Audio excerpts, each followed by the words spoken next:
After 3 official mock drafts and probably 1 or 2 more I'll do before the actual 2026 NFL draft in late April, I wanted to talk about specific scenarios and ways I could see the first round of the 2026 NFL draft play out. We spend months doing mock drafts, and as much as I love mock drafts, I wanted to go into a little bit more detail about some of the potential selections. Today, we're going to go through picks 2 through 16 and talk about the potential candidates for each team if they stick and pick. Part 2 will come out shortly after, but today, this is Son of a Sports, and we're going to talk about the 2026 NFL Draft first round.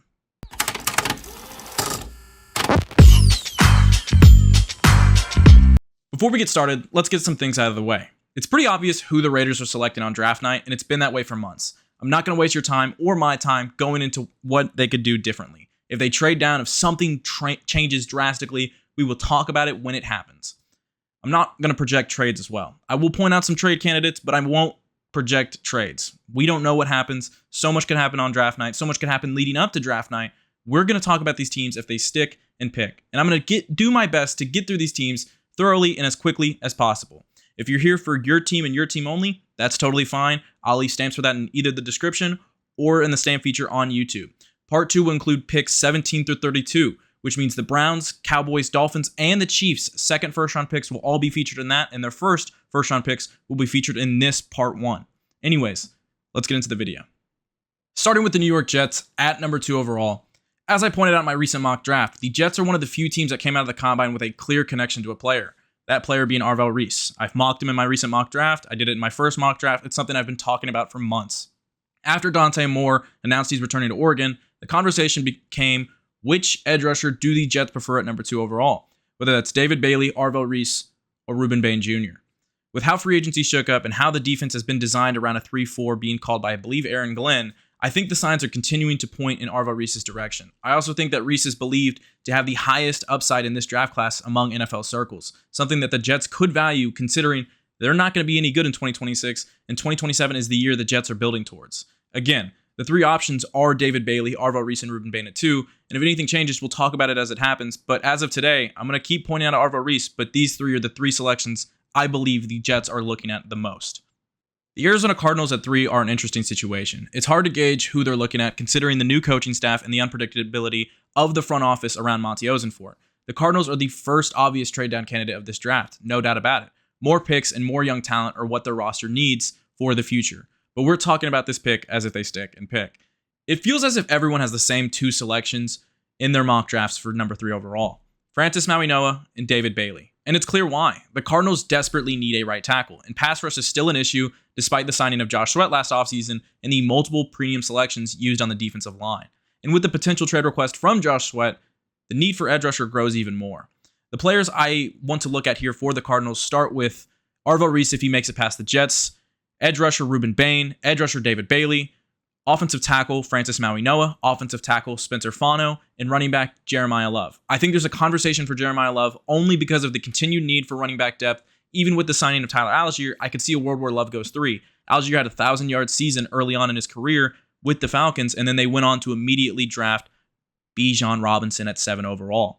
I also think there's a real possibility for Ruben Bain at number 3. We're not going to be mocking players here, but I want to point out some of these guys and the potential fits if these teams stick and pick in a draft class where there's not a lot of reports about teams being interested in trading up. At number 4 overall, we have the Tennessee Titans. And I think with how free agency played out for Tennessee, I think it's a lot of people are pointing towards the direction of a Jeremiah Love at number 4 overall. I saw someone comment on my recent mock draft where I mocked him there, saying that it'd be a waste of a premium selection taking it on a running back that's only going to make $15 million after his rookie deal. But it's not about how much money this player is going to make. It's about what this player is going to offer your team. And I'm not going to go into why I think Jeremiah Love's my pick for them as of now, but I will talk about I think running back is in a position of need, similarly to edge and wide receiver. That's why the prospects I named are Arvell Reese, if he makes it past 2 in the Jets, or 3 with the Cardinals, Ruben Bain Jr., and David Bailey. Bailey would be a great scheme fit for what the Titans are building, and I understand the, interest in people mocking him to the Titans. Running back Jeremiah Love, who I've already mentioned, and wide receiver Mekhi Lemon and Cardinal Tate. With how free agency played out for the Cardinals, I 100% think a lot of people are going to look in the direction of an offensive talent for this draft class because of the, need to build around Cam Ward. The New York Giants at number 5 are another team that you could consider a trade down candidate. They're a team that has a few needs across the board, but a bunch of them were filled in free agency. But let's talk about them really quickly. The positions that they're reportedly rumored to target in this draft class, or teams or positions that people are connecting them to, are linebacker, wide receiver, right tackle / right guard, and running back.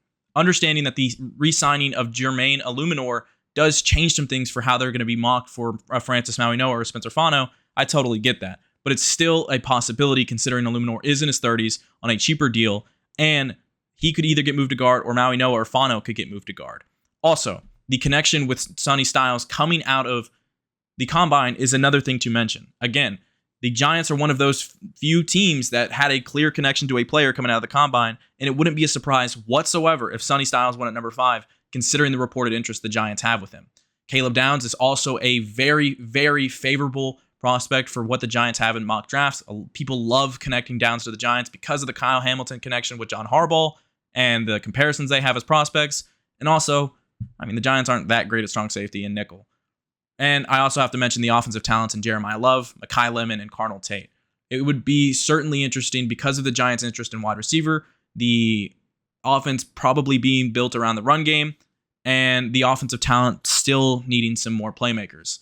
So for the Giants, I named linebacker, wide receiver, right tackle, and guard, and running back, and I named the prospects that they've been most connected to for months. Before I talk about the Browns, I understand that this is a photo of a player that is no longer on the team, but I thought it was so clean. If you look up a Browns background, Jesus Christ, this Wyatt Teller photo looks so cool, and it's just great photography. Sorry, I had to use the photo. I'm sorry.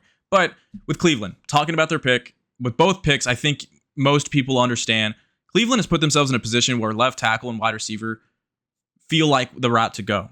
And the question has always been, for most of this process, does Cleveland go with a wide receiver first with Cardinal Tate or Mekhi Lemon, or do they move on, or do they get left tackle out of the way, wait for wide receiver later in the first round, which is something I will talk about when we get there. And that's why I only named 4 prospects. Left tackle, Monroe Freeling. Right tackle in his last year at Utah, Spencer Fano, who can convert to left tackle. Certainly a possibility, or he could play right guard. And I don't think that's something Cleveland has necessarily filled out yet if Elton Jenkins plays at center. And then also the wide receivers in Cardinal Tate from Ohio State and Mekhi Lemon. The 2 positions that Cleveland is going to be connected to the most throughout this entire process is always going to be left tackle and wide receiver. I've seen a few people mock edge rusher to them, but I don't think that's something Cleveland's necessarily looking at 6 overall. For the Washington Commanders at 7, it's all over the place. I think they could go a million different routes, and let's talk about them quickly. Edge rusher, linebacker, safety, running back, and wide receiver. Edge rusher. They did sign Odafe Oweh and K'Lavon Chase on this offseason, but Oweh is the only edge rusher on the roster after 2026, and it's certainly a possibility that they wait for a Reuben Bain or a David Bailey or even an Arvell Reese to fall to them at 7 overall, and they just say, all right, let's just go take them and move on. They also could be connected to one of the 2 Ohio State guys, 2 very popular mock draft picks for them in Sonny Styles, if he makes it past the Giants at 5 overall, or Caleb Downs, who this is one of the favorite landing spots for Caleb Downs throughout the entire process. There's also been little inklings, and I wanted to mention them, of a running back pick in Jeremiah Love because of the running back room shakeup they've had, or a wide receiver pick in Mekhi Lemon or a Cardinal Tate, who could add more playmakers to this offense after Deebo Samuel's still a free agent, Terry McLaurin's now entering his 30s and had an injury-riddled season last year, and they need more wide receivers in general. There's a million directions Washington can go with here, and I wanted to name them all. Out of the teams in the top 10, the New Orleans Saints are the hardest team to gauge what they're going to draft because it's really, really difficult to predict anything the Saints do in the NFL draft. That's why I put everything. Positions, wide receiver, running back, edge rusher, right tackle / right guard, linebacker, and cornerback. I know Saints fans roll their eyes at the idea of a running back, so we'll move on from that for now. They signed Travis Etienne, but I certainly still think it's a possibility because Kellen Moore likes a heavy run game, and their running back room had so many injuries last year. I think they might add another running back in the draft class. And they also roll their eyes at the idea of a right tackle. But, Mauigoa and Fano are guys that a lot of people think might have to get moved to guard at the NFL level. If you think that, or Fuaga moves to guard, totally understandable. That has been another popular mock draft pick. Corner is a rising position to be talked about for the Saints over the last, I'd say, 2 weeks or so because of the departure of Alontae Taylor this past offseason. And they lost their other guy to the Giants last offseason.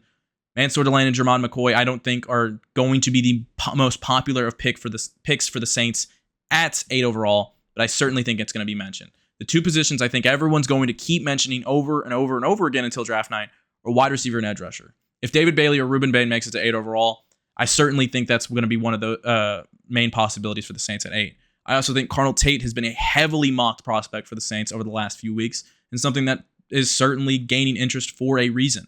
Building around Tyler Shuck is something I could imagine the Saints just say they do in this entire draft class and see what he can be with a full season under his belt. We move on to the Kansas City Chiefs at number 9 overall. And again, a million different prospects, but I'll talk about them pretty quickly. The main positions they're in need of are corner, wide receiver, right tackle, and edge rusher. I think wide receiver could certainly be in the conversation if they decide, well, Mekhi Lemon and Cardinal Tate can change up our offense so much more than our wide receivers last year, depending on the potential suspension of a Rashee Rice, something that has been gaining rumblings over in the Kansas City fan base and among Kansas City media is a potential Rashee Rice suspension. And then the talk of if David Bailey and Reuben Bain, again, do they make it to 9 overall? If one of them makes it to 9 overall, I certainly think Kansas City is going to consider them there, considering the cutting of Mike Dana, George Karlaftis not doing very well in his first year under his new contract, and just how much their defense is lacking in talent now. Corner, again, trading Trent McDuffie, also Jalen Watson leaving in free agency, Christian Fulton not really working out in his first year after signing there. Mansour Delane and Jermon McCoy, I think, are a conversation to have at number 9. Delane is a very popular mock draft pick for the Chiefs at 9 overall. I'm also going to name Caleb Downs because everyone's going to be talking about Caleb Downs in the lower part of this first round,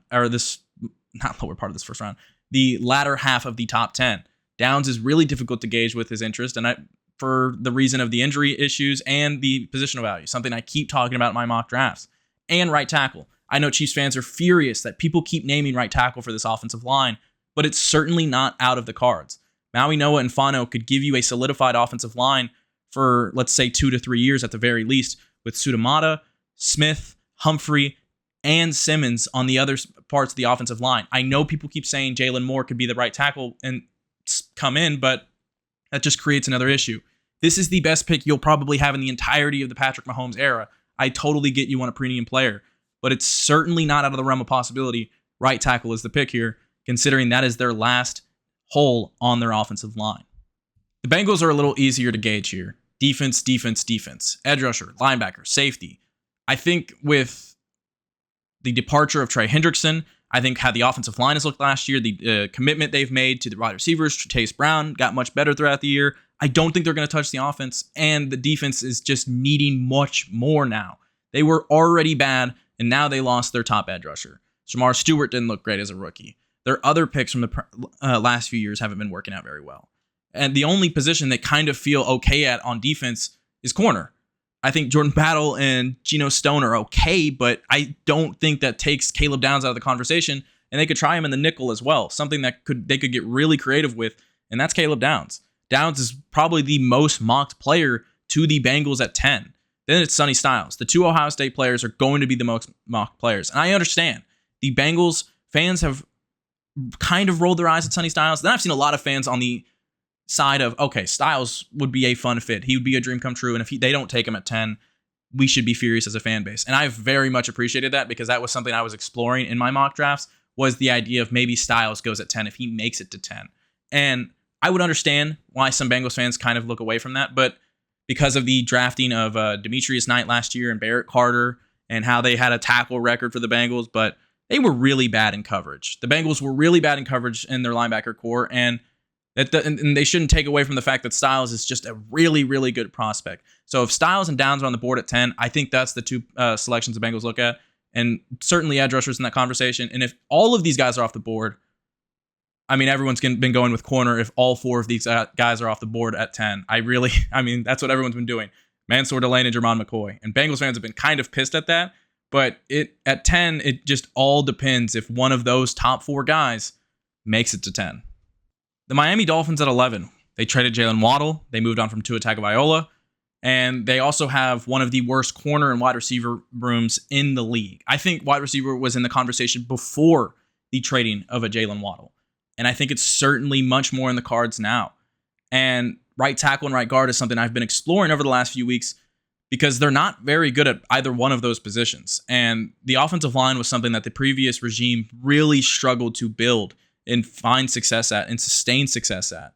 And this is a premium draft pick for this new regime.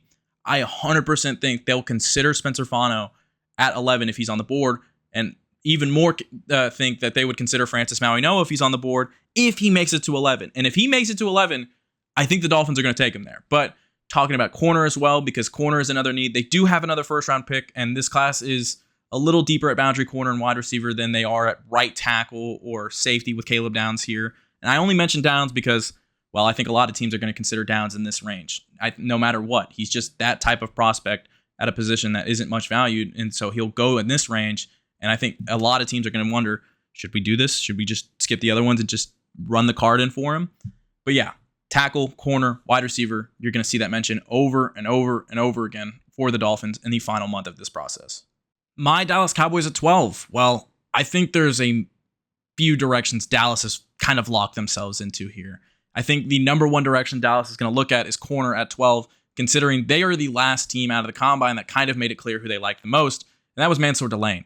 Delane was Dallas's number one guy they were connected to out of the combine, and Dallas is one of those teams in the entire draft process historically that always have a connection to one player, I'd say a month out before the draft, and Delane has been that guy for the Cowboys at 12. Dallas has 2 first-round picks, similarly to a Miami, Kansas City, and Cleveland, but I think Delane is probably Dallas's pick at 12.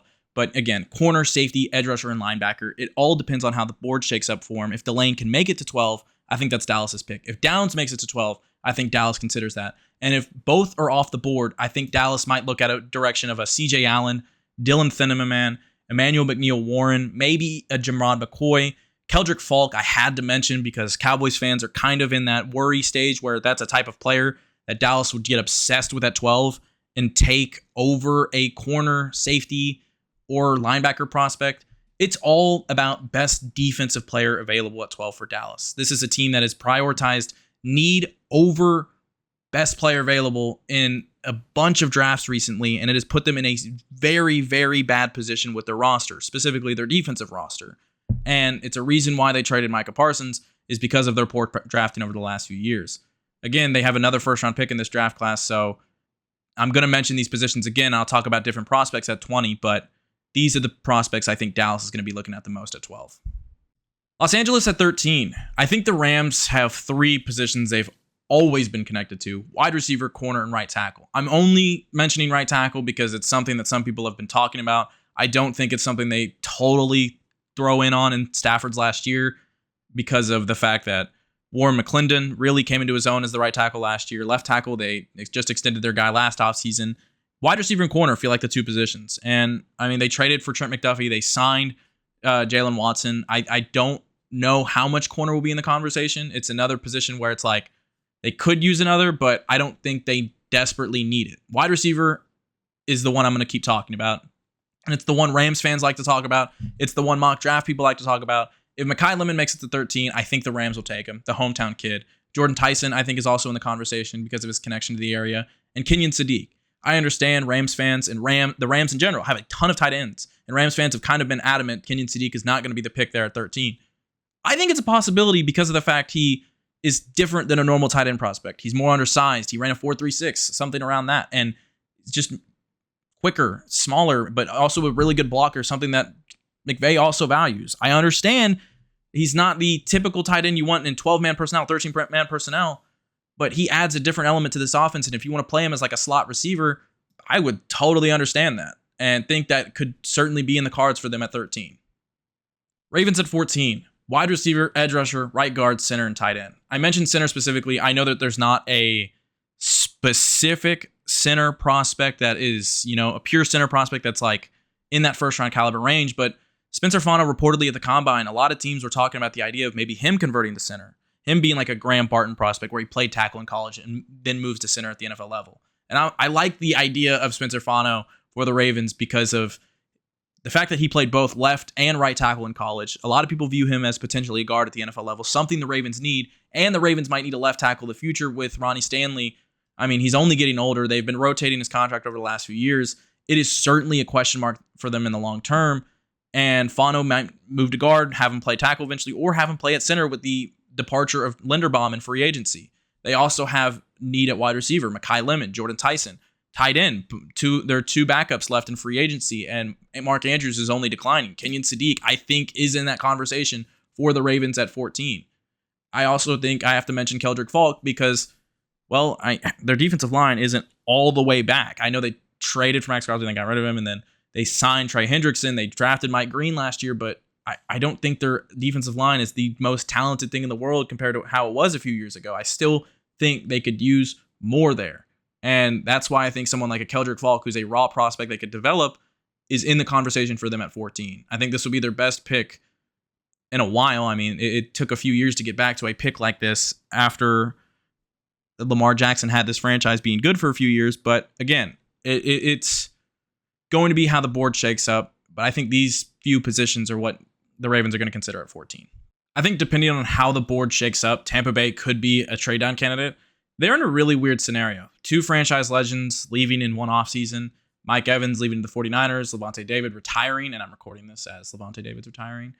Their positions become linebacker, which I think was already a position of need, tight end, edge rusher, and defensive tackle. I know some Tampa Bay fans are talking about Christian Roseboom signing. I don't think that changes things. I think CJ Allen is in that conversation for them at 15. I think Kenyon Sadiq is in that conversation for them at 15. I think a Keldrick Falk, Cassius Howell, Akeem Mesidor are all in that conversation for them at 15. I also mentioned Caleb Banks quickly because Tampa Bay writers and their website actually is putting out some things where they're mocking Caleb Banks potentially being a pick at 15. If this was a team to trade down, I think they need to get another day 2 pick, probably get a linebacker in there somewhere because that is still, no matter if Levante David came back and played this next season as an all-pro, they still needed another one next to him. And Sonny Styles was in that conversation at one point, but I think Styles' stock has raised significantly to the point where I don't know if he's going to be there at 15 anymore. And if he's not, I think this is a team that could consider trading down. They could take Kenyon Sadiq considering how their offensive personnel is going to be next year. They brought in Zach Robinson to be the offensive coordinator, and Robinson in Atlanta loved 12-man personnel, so certainly a possibility. But I think these are the positions, these are the prospects for Tampa Bay if they stick and pick at 15. Our final team, the Jets at 16, their second first-round pick. The positions become corner, wide receiver, defensive tackle, offensive guard, and safety. And I only mention safety because I think Emmanuel McNeil-Warren and Dylan Thieneman, man, wouldn't shock me at this pick, but I didn't put them on the list of prospects. The prospects become Mekhi Lemon, wide receiver, Jordan Tyson, wide receiver, Spencer Fano, Vega Ina, the offensive lineman, Caleb Banks, potentially, and then Jermon McCoy and Mansour Delane. I think Lemon and Tyson, if they're on the board at 16, are certainly in the cards for the Jets. Two very popular mock draft picks for the Jets at 16. Omar Cooper Jr. and Denzel Boston are also other mentions there, but depending on how their stock shakes up, I don't know if they're going to be something the Jets consider at 16. Corner, if Delane and McCoy are on the board at 16, another really popular destination for both of them. Because of the Jets' continued need at corner, they traded Sauce Gardner. This is the pick they got in that trade, or the first-round pick they got in that trade. They could certainly use it on another corner to help rebuild a defense that had no interceptions in 2025. And they lost both guards in free agency. That's why I mentioned both Spencer Fano and Vega Ina. I understand their tackle position's pretty set. That's why it's a little confusing to see Spencer Fano there, but I could certainly see that being a consideration. Maybe Fano gets moved to center, and they have Tippmann stick at right guard, which is what they moved him to last year. And Vega Ina. I know they gave Dylan Parham a 2-year deal that's worth like $10 million, $15 million. Either way, I still think that guard is going to be something that's mentioned for the Jets over the next month. But I think the most popular two positions are going to continue to be cornerback and wide receiver. That's my part one. I understand that there are a bunch of prospects I probably didn't name for these teams. I mean, we could certainly see an Alex Leatherwood situation, a Michael Penix, where we didn't see it coming till the day of, a Clinton Farrell, where it's a top pick, we didn't see it coming till the day of. But these are the prospects that have been most linked to these teams, the ones that I'm liking for these teams, the positions of need that I think get targeted in this draft for these teams. And there's probably other positions of need. There's probably some of these positions where fans of these teams feel like, hey, we don't need this. We just signed this player. We don't need this. We're really good here.